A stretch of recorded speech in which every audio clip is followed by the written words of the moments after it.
Multiverse ये वो नाम है जो आपके दिमाग में एक बार तो आया ही होगा। इस यूनिवर्स में कॉस्मोस के परे एग्जिस्टेंस रखता है।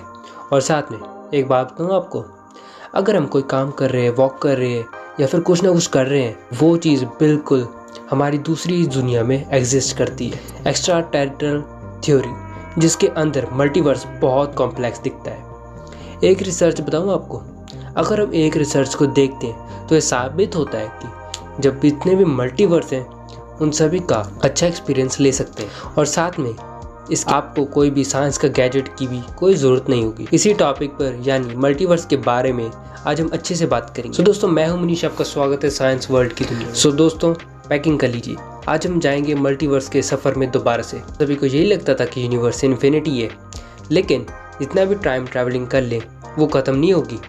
लेकिन ऐसे ही क्यों?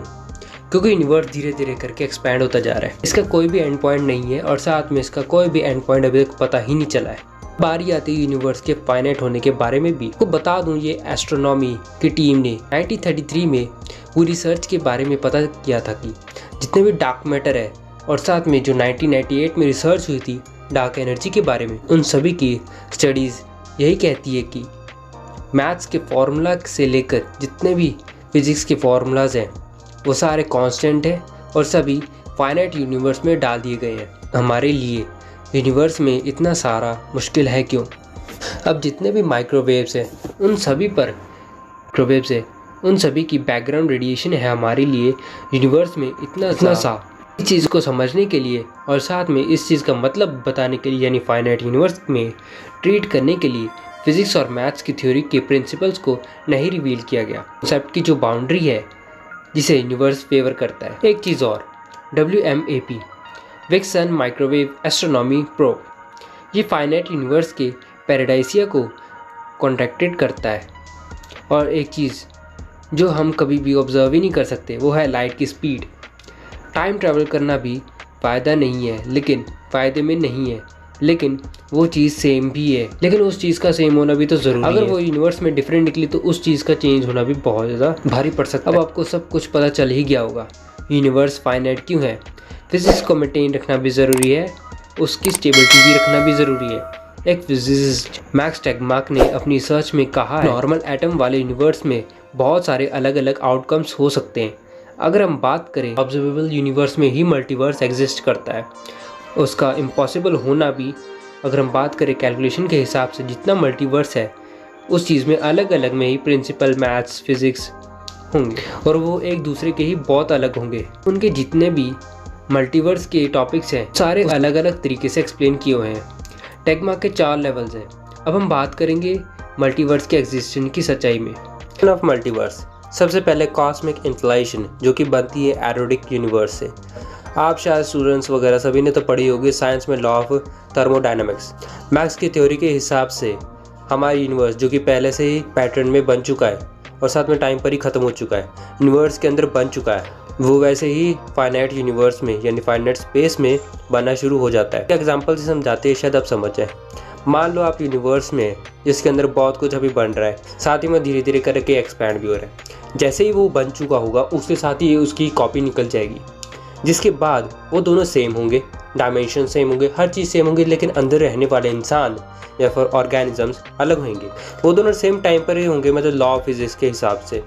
साथ ही में ये एक्सपैंड के चक्कर में बहुत सारे यूनिवर्स भी बन चुके हैं। सेकेंड लेवल ऑफ मल्टीवर्स, ये लेवल भी कॉस्मिक से ही मिलता जुलता है। इसकी जो ब्रांच है वो जाकर होती है यूनिवर्स के एक्सपैंडिंग पॉइंट से, जो कि एक्सटेंशंस के साथ फिनिश हो जाती है। मेरा मतलब ये है कि एक्सपेंडेबल यूनिवर्स जो कि कुछ ही इसे बनने में रुक जाता है, बिकॉज एक्सपेंशन तो नहीं हो रहा है, लेकिन इससे यूनिवर्स के अंदर फिजिक्स के लॉज भी अलग कांस्टेंट बहुत होते होंगे। मतलब कि कुछ ऐसे भी यूनिवर्स है जो कि हमारे से अलग कंडीशन के ही बात से हमारे जैसे तो होंगे, लेकिन उनकी कंडीशंस वगैरह बिल्कुल अलग नहीं हो सकती, मतलब सेम टू सेम ही कह सकते हैं। उनके साथ क्वांटम मैकेनिक्स जो कि खेलने में तेज है। साथ में थर्ड लेवल जो कि मिस्टर मा की थ्योरी के अकॉर्डिंग ह्यूज एवरेट, जो कि फिजिसिस्ट है, उनके हिसाब से अगर डिसीजन लेना ज़रूरी है तो मल्टीवर्स के क्रिएशन पर सारा खेल डिसीजन का ही है।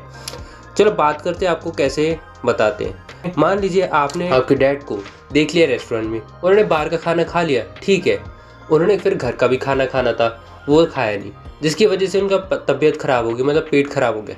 मान लो अगर वो रेस्टोरेंट का खाना ना खाकर घर का खाना खा लेते तो वो ठीक रहते।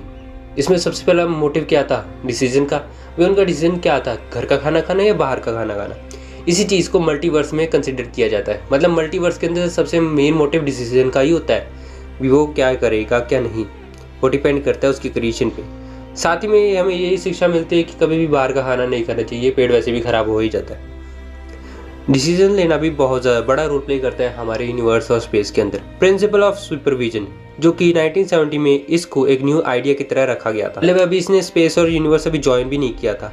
साथ ही में मार्क ने ये बोला था कि क्वांटम लेवल पर ही ये सारा कुछ बेस्ड है, यानी क्वांटम लेवल पर ही ये एग्जिस्टेंस है। क्वांटम मैकेनिक्स की थ्योरी में स्ट्रिंग्स भी एक इंपॉर्टेंट रोल प्ले करता है।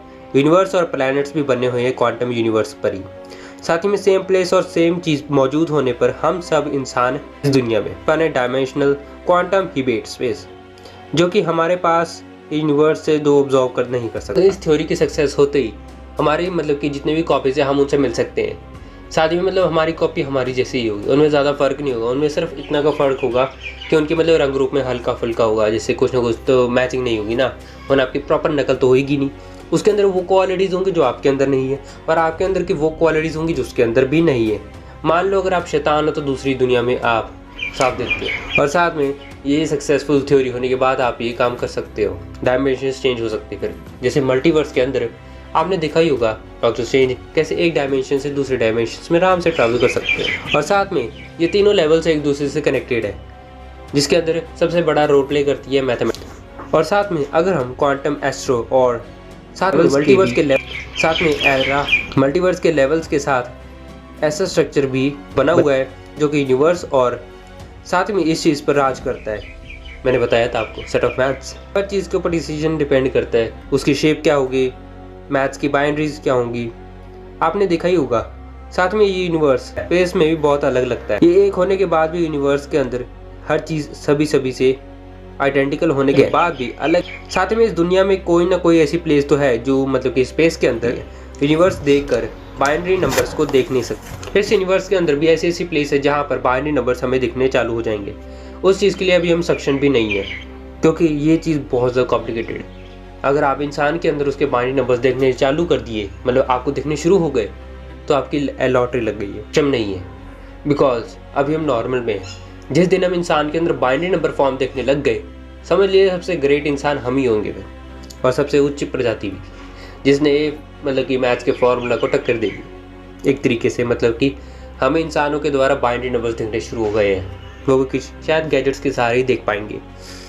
और साथ में इस टॉपिक को हम यहीं पर ही अब एंड कर देते हैं, बिकॉज ये टॉपिक बहुत ज़्यादा लंबा खिंच रहा है। सो दोस्तों, अगर आपको ये टॉपिक पसंद आए तो इसे ज़रूर लाइक कर दीजिएगा। दोस्तों अब हम फिर मिलेंगे एक नए टॉपिक के साथ, तब तक के लिए नमस्कार।